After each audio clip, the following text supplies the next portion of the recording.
Hello मेरे प्यारे बच्चों, कैसे हैं आप लोग? बढ़िया बेटा। हम लोगों ने क्या शुरू किया था? Basic chemistry. और बेसिक केमिस्ट्री यानी कि जब भी आप अपने बुक को छुएंगे, टच करेंगे, क्लास 10th हो चाहे 11th हो, तो उसको टच करने से पहले हमारा बेसिक क्लियर होना चाहिए। इसके लिए मैंने क्या किया कि हमने एक ऐसा वीडियो बनाया जिसमें वो सारे टर्म्स क्या होंगे वो आपके सामने आ जाएंगे, और बिना उसके पढ़े बेटा हम लोग केमिस्ट्री को टच नहीं कर सकते, क्योंकि हमारा अगर का कंसेप्ट क्लियर है तभी हम आगे बढ़ सकते हैं। ठीक है, तो मैंने बताया था इसके बारे में। तो पिछले क्लास में हमने ये सीखा कि यूनिवर्स किससे मिलकर बना होता है, इसके दो पार्ट्स हैं, मैटर और रेडिएशन, और एक दूसरे से कैसे रिलेशनशिप है। आज की क्लास में हम लोग जानेंगे मैटर का क्लासिफिकेशन क्या है। ठीक है, तो ये हम लोग को पता है, पिछले वीडियो में था। आज हम लोग सीखेंगे मैटर का क्लासिफिकेशन क्या है। ठीक है, चलो इसको इरेज करते हैं, फिर उसके बाद हम लोग मैटर का क्लासिफिकेशन करते हैं। ठीक है, चलो। तो ये रहा बेटा हमारा फिजिकल क्लासिफिकेशन, सॉरी मैटर का क्लासिफिकेशन। ठीक है, तो मैटर का जो क्लासिफिकेशन होता है आज हम लोग सीखेंगे। ठीक है, बहुत इजी तरीके से। और समझिए कि यहीं से हमारा फिजिक्स भी स्टार्ट हो जाएगा और यहीं से हमारा केमिस्ट्री भी स्टार्ट हो जाएगा। जी, पूरी तरीके से ये हमारा बेसिक है, फिजिक्स का भी बेसिक है और केमिस्ट्री का भी बेसिक है। ठीक है बेटा, तो चलो स्टार्ट करते हैं। पूरा जो मैटर्स है, मैटर उसे हम लोग, ठीक है, मैटर्स जिसे हम देख सकते हैं, महसूस कर सकते हैं, फील कर सकते हैं, मैटर होता है। तो मैटर को दो भागों में क्लासिफाई किया गया। एक जो बाहर से हमें दिखाई देता है, बाहर से हमें मैटर कैसे दिखाई देता है। ठीक है बेटा, तो बाहर से हमें जो मैटर जो दिखाई देता है उसे हम किस नाम से जानेंगे? वो नाम है हमारा फिजिकल क्लासिफिकेशन। जबकि जब हम उस मैटर को अंदर से जाकर के आखिर में मैटर वो बना किस चीज का है, जैसे हम ये कह रहे हैं कि ये जो दीवार है, वॉल है, ये वॉल है, ठीक है ना, ये दीवार है, और ये लकड़ी का जो बोर्ड है, दोनों ही मैटर है, दोनों ही मैटर है। क्या दोनों मैटर सेम है? क्या लकड़ी और जो ईंटा है, बालू, क्या दोनों सेम नेचर का है? नहीं ना। तो जो दोनों को मैटर तो है, लेकिन जो मैटर को अंदर से यानी कि उनके नेचर से, उनके अरेंजमेंट, टाइप्स ऑफ कॉन्स्टिट्यूएंट्स से मैटर को अलग करता है, यानी कि अंदर जाकर के मैटर आखिर में बना किस चीज का है, क्या है उसमें। ठीक है ना, क्या प्लास्टिक और एक ईंटा, ब्रिक्स, दोनों सेम है? नेचर उनका सेम है? नहीं ना। क्या प्लास्टिक से हम घर बनाएंगे क्या ब्रिक्स की जगह पर? नहीं ना। ब्रिक्स का अलग नेचर है, प्लास्टिक का अलग नेचर है। तो यहाँ पर केमिकल क्लासिफिकेशन में हम मैटर का इंटरनल व्यू देखते हैं, यानी कि इंटरनल उसका स्ट्रक्चर देखते हैं, कंस्टिट्यूएंट देखते हैं। ठीक है, तो यहाँ पर दिया है फिजिकल क्लासिफिकेशन, यानी कि बाहर से हमें मैटर कैसे दिखाई देता है, एक्सटर्नल व्यू या external realization of a matter, और ये इंटरनल व्यू या internal realization of matter like a nature, orientation, behaviour, types of a constituent of matter. ठीक है बेटा, तो सबसे पहले हमारे सामने क्या लिखा बेटा? Physical classification. क्या लिखा बेटा? फिजिकल क्लासिफिकेशन लिखा है। तो फिजिकल क्लासिफिकेशन में हमारा तीन भागों में इसको बांटा गया है। अभी और भी है, प्लाज्मा है, बोस आइंस्टाइन कंडेंसेट मैटर है, लेकिन अभी हमारा तीन चीज हम देखते हैं, फोकस करते हैं, सॉलिड, लिक्विड और गैस। फिगर से आपको लग रहा है कि सॉलिड के पार्टिकल बहुत ही क्लोज होते हैं, लिक्विड थोड़ा दूर दूर होते हैं, फ्लो नेचर का होता है उसमें, गैस इसमें फ्लूइडिटी ज्यादा पाई जाती है, लेकिन ये बहुत तीव्रता से एक जगह से दूसरी जगह तक जा सकते हैं। तो ये कहने का मतलब हुआ कि मैटर को फिजिकली तीन भागों में क्लासिफाई किया गया है, सॉलिड, लिक्विड और गैस। आप जानते हो। तो मैं आपसे एक क्वेश्चन पूछता हूं। क्वेश्चन ये बेटा कि आखिर किस बेसिस के आधार पर मैटर को फिजिकली तीन भागों में बांटा गया है? किस बेस के आधार पर? तो आप क्या बोलोगे बताओ? आप क्या बोलोगे?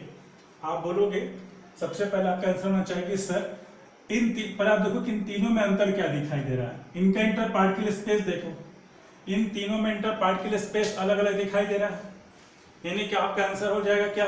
कहोगे कि आप सर इन तीनों में इंटर पार्टिकल जो डिस्टेंस होता है वो बिल्कुल अलग अलग है।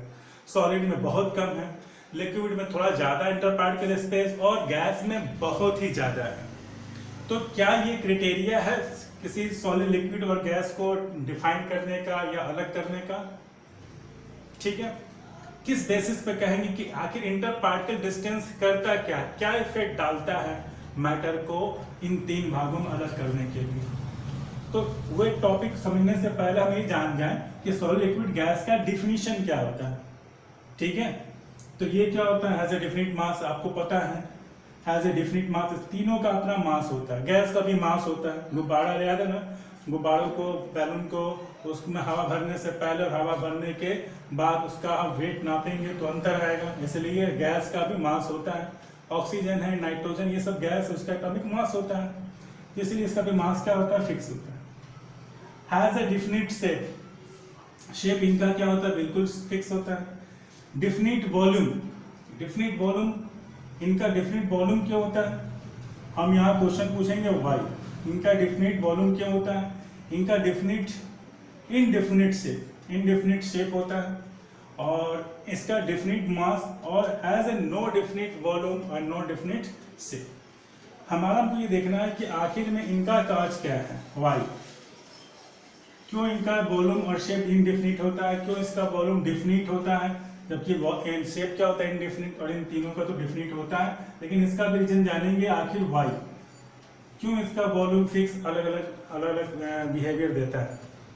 ठीक है बेटा, तो सबसे पहले हमने क्या पूछा था कि किस बेसिस के आधार पर आप कह सकते हो कि इंटर पार्टिकल डिस्टेंस ही इसके लिए रिस्पॉन्सिबल है, इनके इस फॉर्म में आने के लिए। सॉलिड अलग है, लिक्विड अलग है, गैस है, क्योंकि इनके इंटर पार्टिकल डिस्टेंस अलग अलग है। आप देख रहे हो ना, आप क्या देख रहे हो बेटा कि सॉलिड, जो inter particle distance of solid है वो बहुत ही कम है किसके रिस्पेक्ट में? Inter particle distance of a liquid. और सबसे ज्यादा किसका है?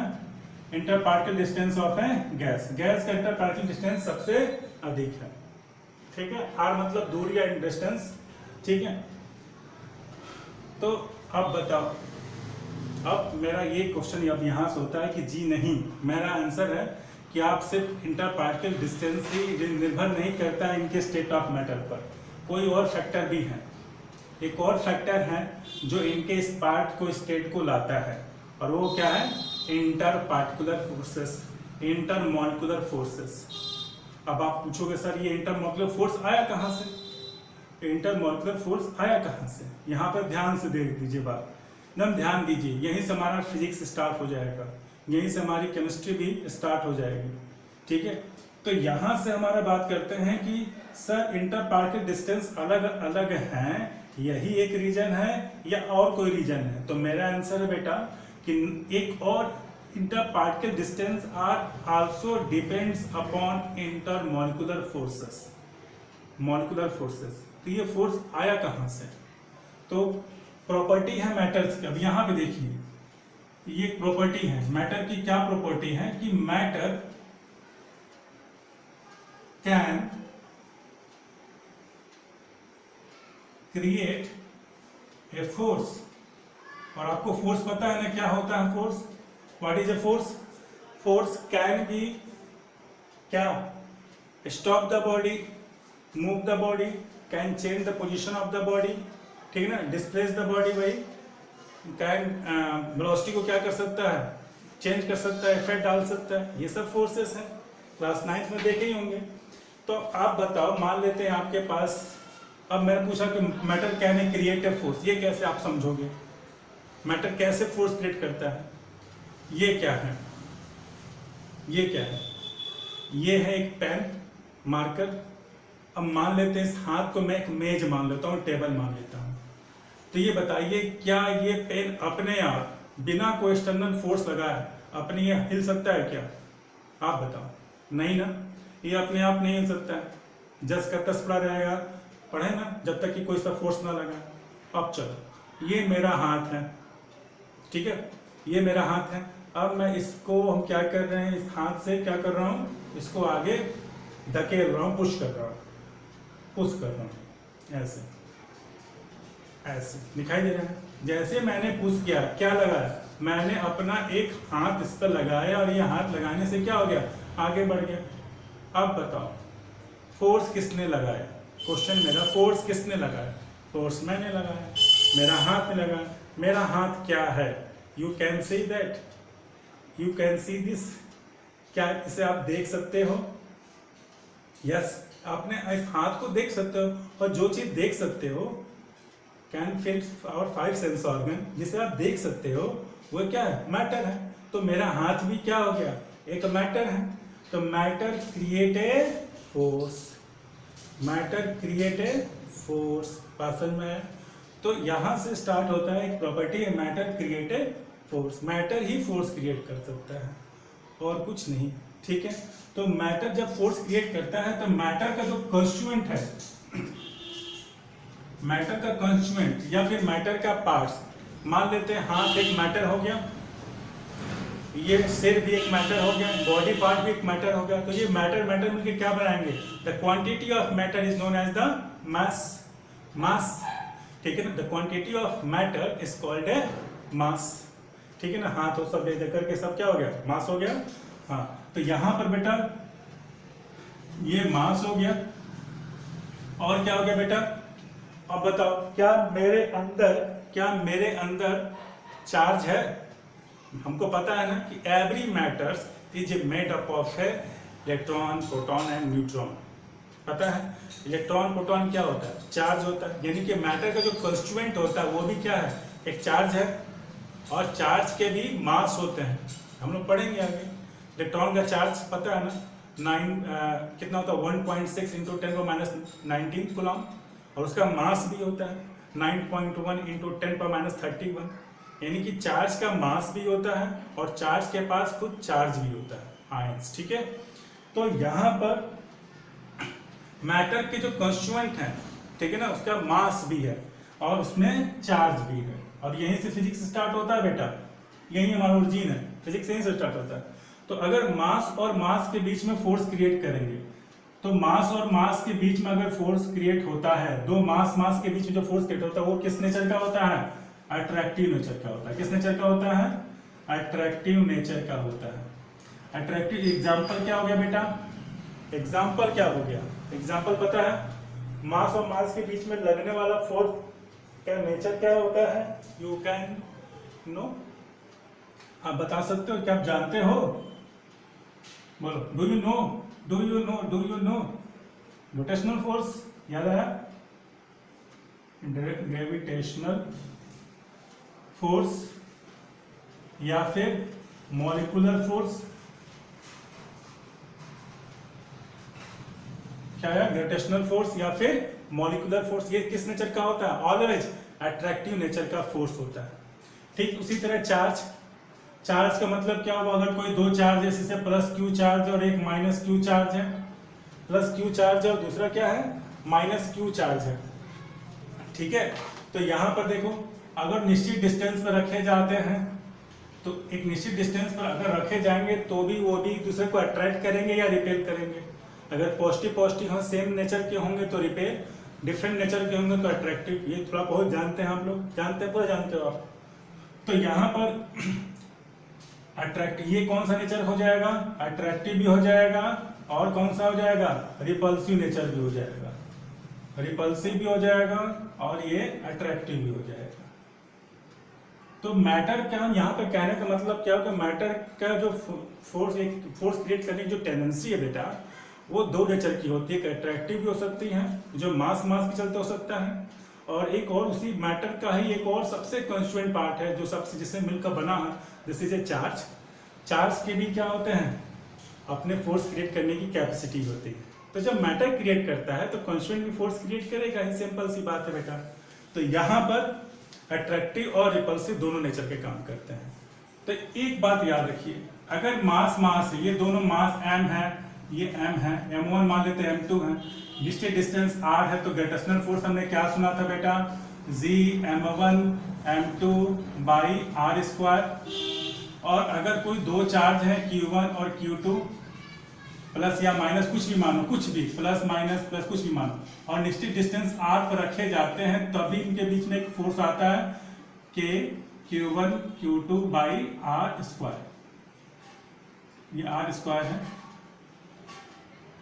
ठीक है, के Q1 Q2/r²।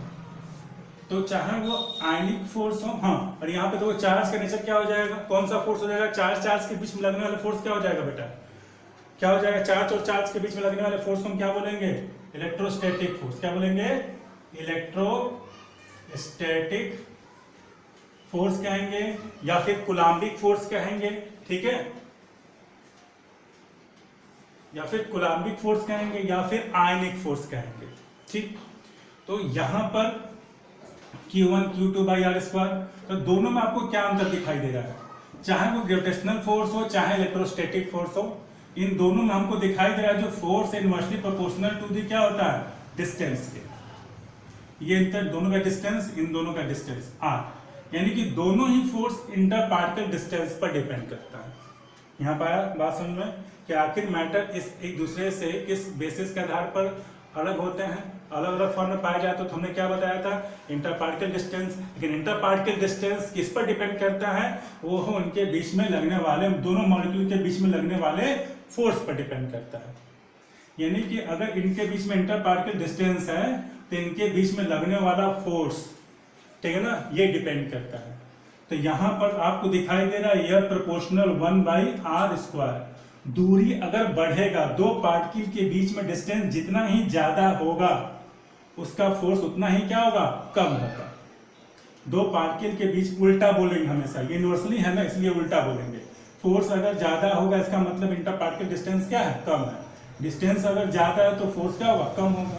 तो इस प्रकार से आप देख लो कि जो सबसे अधिक फोर्स ऑफ अट्रैक्शन किसमें होगा बेटा, सबसे अधिक फोर्स ऑफ अट्रैक्शन, क्योंकि दूरी कम है सबसे, तो फोर्स इसमें सबसे अधिक होगा। यानी कि सॉलिड में, एफ सॉलिड में सबसे अधिक फोर्स ऑफ अट्रैक्शन, उससे कम लिक्विड में, और सबसे कम किसमें, ज्यादा सबसे कम किसमें होता है, गैस में। क्यों, क्योंकि इनका जो इंटर पार्टिकल डिस्टेंस है सबसे ज्यादा किसमें होता है, गैस में, इसलिए इनमें फोर्स ऑफ अट्रैक्शन उसमें क्या होगा, सबसे कम होगा। बात समझ में आ रहा है, फोकस बना के रखिए।